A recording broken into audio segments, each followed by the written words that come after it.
I'm Chief Cheryl Victorian. This is Waco PD on the beat. Whether it's crime or just getting to know the Waco Police Department, we're here to talk about things that matter most to you. Hello, Waco, and welcome to Waco PD on the Beat. I'm Sierra Shipley, the Public Information Officer for the Waco Police Department. And I'm Officer AJ Smith, the Crime Stoppers Coordinator for McLennan County. Thanks for joining us on this episode today. It's the beginning of the new year, so Happy New Year's. To all of you out there, we hope you had a safe and wonderful holiday season and New Year's, and now we got all that over with, right? Busy time, and I'm ready to relax now. More new things to talk about. More new things to talk about. New unit to discuss, and got the new supervisor over that unit here with us. That's right. With a new year, we have a new unit. That's the NET unit, and we have Sergeant Chet Long with us to talk about that. Thanks so much for being on our podcast today. Thank you for having me. I know everyone is a little skeptical when they want to come on our podcast. It's hard to get you people to talk sometimes. People are scared of us, but I don't know why. I know, we're fun people, right? Yeah. Well, let's first, before we get into the NET unit, let's talk a little bit about your time here at the department. When did you start, and why did you want to work with Waco PD? So I started back in 2007 after leaving the Marine Corps, and I never thought I would ever want to be a police officer. So it was kind of a fluke. A buddy asked me to come up here and test with him, and I ended up getting the job, and he didn't. Oh, no. And I never really looked back. Enjoyed it ever since. So. That's awesome. And so what have you done while you've been here at the police department?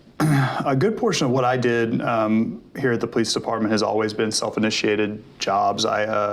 I served a short time on patrol, went to a street crimes unit, did that for about 3.5 years, went to narcotics for about 4 years after that, and then served as the U.S. Marshal Task Force officer before I promoted. And then when I promoted, helped form the CCAS unit, and then later took this opportunity to start the NET unit here.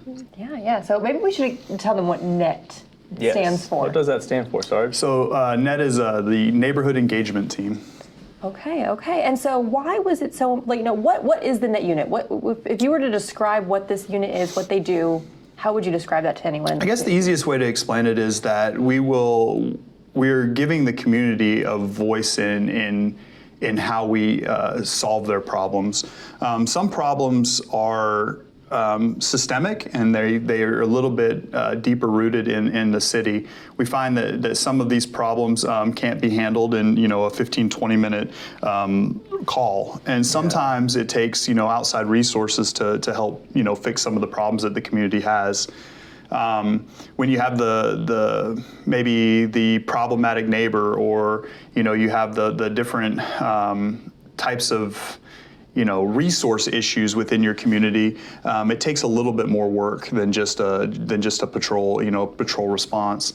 So I believe that the NET unit, the biggest function is to work with the neighborhood.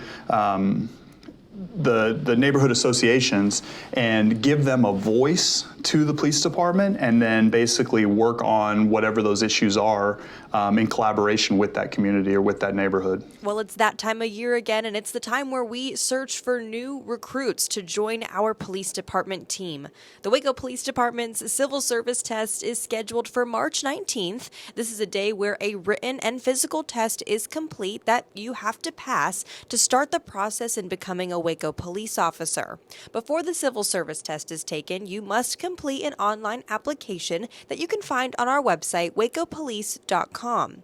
The deadline to complete that application is March 1st. And for any questions, you can call our personnel unit at 254-750-7510. Nice. So basically, instead of having the neighborhood association have to repeatedly call the police, they've got someone, hey, like, Sergeant Long, one of your people, can they help with this? And then you guys kind of figure out a solution that may not necessarily be a law enforcement approach. There's a lot of stuff, if it's not criminal, we can't do as much, but it sounds like you're opening doors to to help those neighbors. So each one of the neighborhoods will have an officer specifically assigned to their neighborhood. That way they'll see the same face, they'll be very familiar. Those officers will also, and a good portion of this will also be the community engagement side, where they're going to be doing an outreach or community outreach style approach as well, where they'll be involved in if the neighborhood has block parties or National Night Out and things like that as well. So it's not going to be just a professional as much as it'll also be on a personal level with that officer, to include schools that are in those neighborhoods. We're going to try to do some outreach within the schools. I know at times some of our local ISD police departments are kind of tapped for resources and things like that. Yeah. So we'll be able to kind of help supplement some of that at times too. Sweet. That's awesome. I see with the NET unit and also with our new social worker, we've had her on the podcast in the past. There's definitely more stuff we're doing within the department to help our community, like you said, continuously. It's not just kind of answering the call, dealing with it, and moving on to the next one. It's that prolonged help that we really need to start and figure out. So I think that's awesome.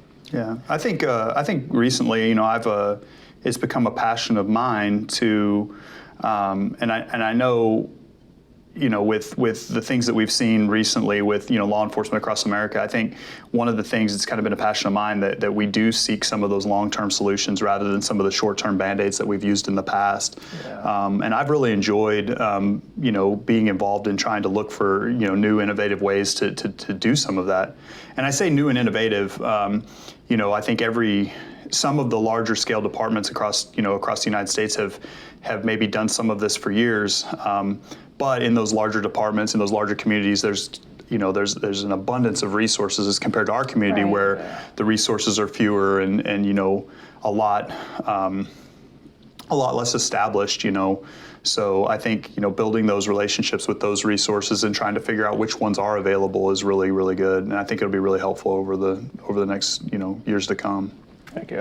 So how many people are in the NET unit? We just hired our officers for that spot. Right. So Commander Wallace will be commanding the Community Services Division, which basically includes community outreach, neighborhood engagement, and SAFE. With that, the neighborhood engagement team will have 5 officers and then 6 including myself, so I will supervise those 5 officers. Each one of those officers will have between 4 and 6 neighborhoods that they will be personally involved with. Some neighborhoods that they're working with don't have established neighborhood associations, and part of that will be trying to reestablish some of those neighborhood associations that are missing. So if there is anybody who wants to become involved in the neighborhood associations, the Office of Neighborhood Engagement at the city basically has been kind of keeping tabs on that and also attending the neighborhood meetings. I've attended a good portion of them since I took over this new role, and we've, while we went to some of these, if there are people that want to be involved with those, the Office of Neighborhood Engagement can help navigate people going to them. Also, those that aren't established, or if people know that there aren't, or there is no neighborhood association, they could possibly start one within their community. Do you want to help solve crime in your neighborhood? Well, the Neighborhood Camera Initiative is something you might want to sign up for. Ring doorbells, Nest cameras, and all the other camera security systems installed on homes and businesses that are facing public areas are tools that could help our officers solve very important crimes. By signing up your camera or cameras in the Neighborhood Camera Initiative, it allows our officers knowledge to where these cameras are, and if a crime had happened, it could have possibly saw the incident in question. You can sign up your camera on the City of Waco website at wacopolice.com. Nice. That's awesome. It's been really good. So we talk about the neighborhood associations, we've got the NET team, we've got City Hall. Why is it so important we all work together? Well, I think the biggest thing is to give the community the voice, and basically, having a police officer, I think, who is there to field those hard questions or to field those problems that they're having within their community, I think is very positive. Policing for the last 20 plus years has become such a reactionary, a reactionary force. We've basically become a group who only reacts to what we hear on the radio and respond to what we hear on the radio, and we've lost a lot of that community engagement. And I think, and I don't think it's the fault of anyone specific. It's just kind of the way things have went with the higher call loads and things like that over the years. So I think it's really important for us to focus on going to the community first, allowing them to voice the problems before they become calls, and also I think over time, as we start to engage with them and work on these problems and have two-way communication about where we lack and where they lack, I think we can really come to an understanding about what's available to them and how we can all better serve them and basically better also, help kind of like reduce our call loads as well. But I think it's important to give the community a voice. We've been part of, here recently over the past couple of weeks, we've been part of several different, neighborhood meetings and things like that, and getting to hear some of the issues that they're dealing with and some of the perceptions that they may have of us. And some of the perceptions that we may have of those communities, and getting an understanding both ways is been super helpful. So I think that's the biggest thing, is giving the community the voice and giving them the resources right there in front of them, instead of having to wait until it blows up into a call. Definitely. So what would be the thing you're most looking forward to about starting this unit? I think my biggest thing is, like, I've always really embraced the problem-solving style of policing. I've always been one who enjoys the long-term investigation, or the digging deeper into problems and being able to try to solve those problems through resources, rather than the simple Band-Aid fixes of arrest and repeat and things like that. So I think over the years, I've really kind of went towards that. So me personally, I know my favorite part will be just engaging with the community and building the trust. I really have always enjoyed that, and I've really enjoyed interacting with people. So I think that this will be a really fun opportunity to do that. Awesome. Yeah, I think this team is going to be a real good kind of barrier breaker, I guess, if you want to call it that, to help us, like you say, understand, communicate, and hopefully change what a lot of those problems are in the area. And also it kind of helps our patrol officers too in the end. If they are going to be responding to calls in that area, maybe there's something in place, or whatever you guys end up doing, it just helps.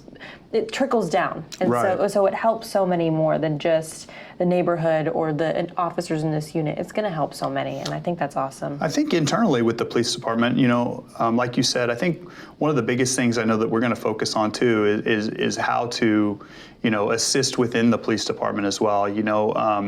If we have, problems with burglary, working with the burglary unit in specific neighborhoods, a lot of those things become very neighborhood oriented, and trying to help the burglary unit at times, or if we're having just different types of problems within neighborhoods.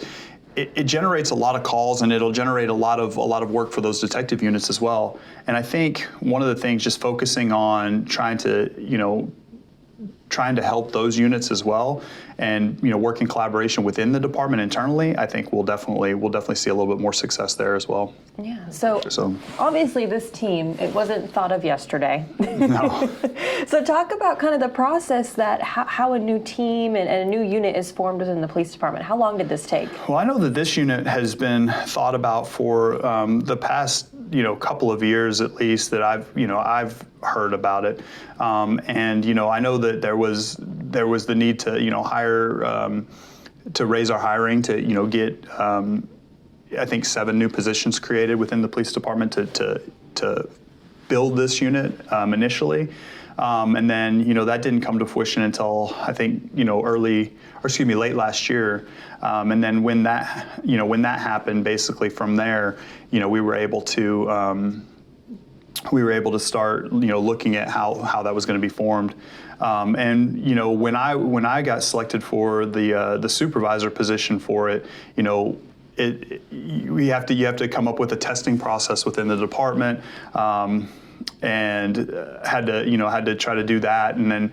get the officers tested for, and everything becomes, everything from, trying to order office supplies all the way to, trying to get officers ready and trained to be able to do this type of work.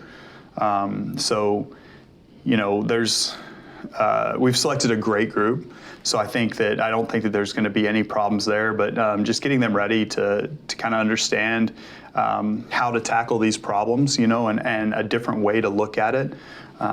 Some are coming, directly from patrol.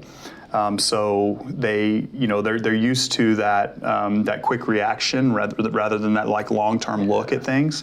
So just getting them focused and ready to look at things a little bit longer. Like, hey, this may take a week to work on rather than 15, 20, 30 minutes.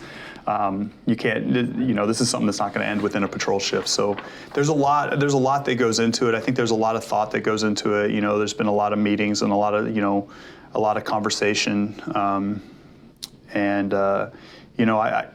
optimistic it's going to be really fun. I think it's going to be great. The department is currently looking for those to join our dispatch team as 911 call takers. Being a dispatch operator means being the first to answer the call for help. As a dispatcher, your job is to answer emergency and non-emergency calls for police, fire, and emergency medical assistance. When you work as a dispatcher for Waco PD, you're helping not only your Waco community, but the entire county.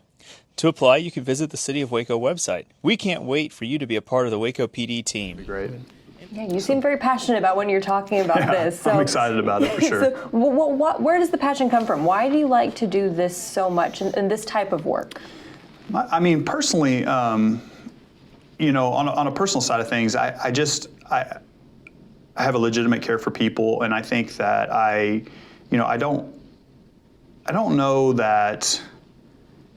I think ultimately that people deserve a voice. When you look at different things of different concepts that have emerged over the last several years in criminal justice work. You look at like procedural justice and you talk about things like that. There's a lot of truth to it, and one of the pillars of procedural justice, is a voice, and is giving somebody a voice. And I think that this is the best avenue for that. I think that,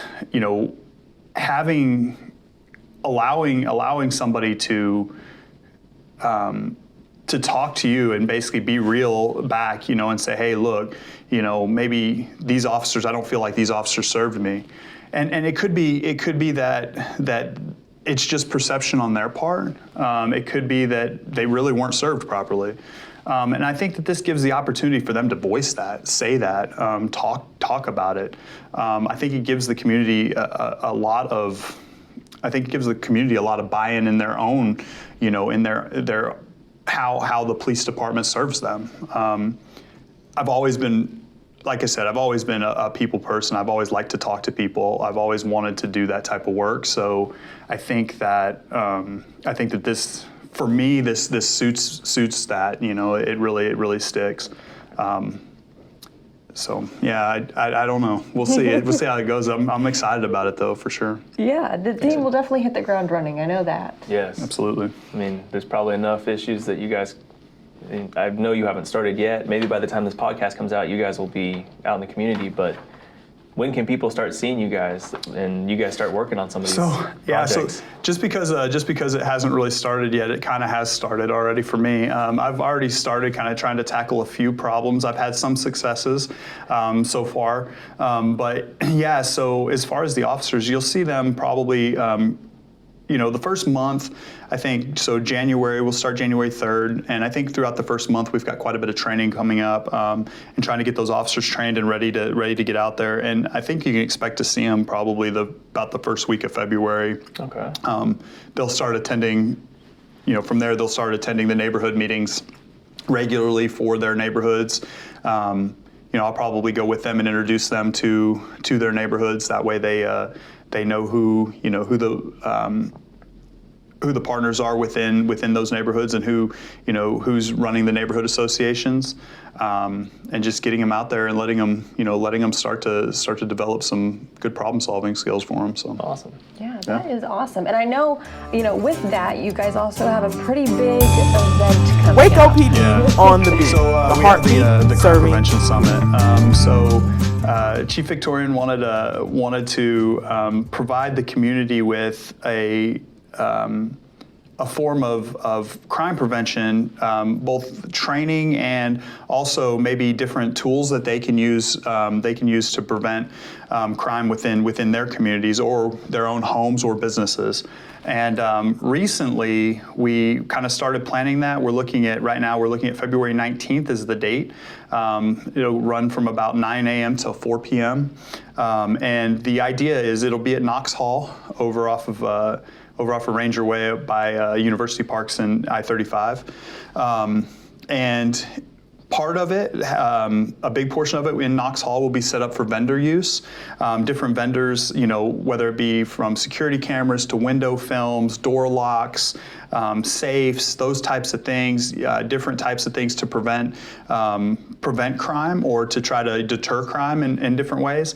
Also, the other part of it is we're going to have a schedule with a list of different classes that the community can take that they can sit through, and they would be able to learn different tools or different practices to better protect themselves from criminal activity. It's going to be totally free to the public, also free to the vendors. The only thing that we're asking of the vendors is that they provide door prizes, and if they provide door prizes to us, basically that way we can raffle off some door prizes during the day. Whether that be a free camera or maybe a install or whatever that looks like from the vendor. But we're still taking applications for vendors, and we'll be doing that till January 14th. So we're definitely looking for vendors to come in and support us. Crime Stoppers is an organization which bridges the gap between law enforcement and the community, so together we can solve crimes in our neighborhoods. Crime Stoppers encourages the community to assist in the fight against crime by overcoming the two key elements which inhibit community involvement: fear and apathy. Crime Stoppers allow citizens to anonymously submit tips. Tips can get you up to a $2,000 reward if it leads to an arrest or solves a crime. Tips can be submitted by calling 254-753-HELP, which is 4357, visiting wacocrimestoppers.org, or downloading the P3 app. Remember, tip submission is always anonymous and can lead to a reward of up to $2,000. For us. Yeah. Awesome. So if the vendor wanted to reach out, how can they do that or be a part of this? So sorry, I had to write this one down, but they'll be able to reach out. Right now, Cipriana Molina here at the police department is taking those applications for vendors, and she has a survey that she'll send out to each one of the vendors. If anybody's interested, they can reach out to her at her email address here, and it's ciprianam@wacotx.gov. It's SIPRIANAM@Waco text or TX all one word .gov, or they can reach out to her on her phone line here. It's 750-7612. All right, that sounds like really fun to know that it's not just people to talk to vendors and these vendors trying to kind of sell their product and help in that way, but also those classes. I didn't know about that. That was really cool. Yeah, the classes are going to be fun. We've got several that we've already kind of started working on. I've got several great instructors here from the police department and a couple of outside agencies that are willing to talk about different things. We're looking at different types of residential security. We're looking at a civilian response to active shooter style training, and just situational awareness when it comes to that sort of thing. We're also looking at social media and how to better protect yourself with social media and protect your children from social media. So we've got several really cool classes coming up, and we're looking forward to it. Yeah, that's awesome. Well, anything else that Not that I can think of. You'd like to say before we wrap this up? Well, I think we've covered it. Yeah, I think so too. So, we're excited to see what this net unit does. And of course, you can follow us on all of our social media sites. I'm sure we'll be posting and giving updates to the community about what's going on. Sure. Of course, follow us for that more details on that Crime Prevention Summit, February 19th. February 19th. Oh, I remembered. 9 a.m.? Huh? 9 a.m. 9 a.m. it'll start. Yep. 9 a.m. at Knox Hall. Well, perfect. Well, Sergeant Long, thank you so much for joining us, and we appreciate all of you for tuning in. Our first episode of the year. I'm excited to get this year going. Yeah. Have a good one, Lots Waco. of new things in store. Till next time.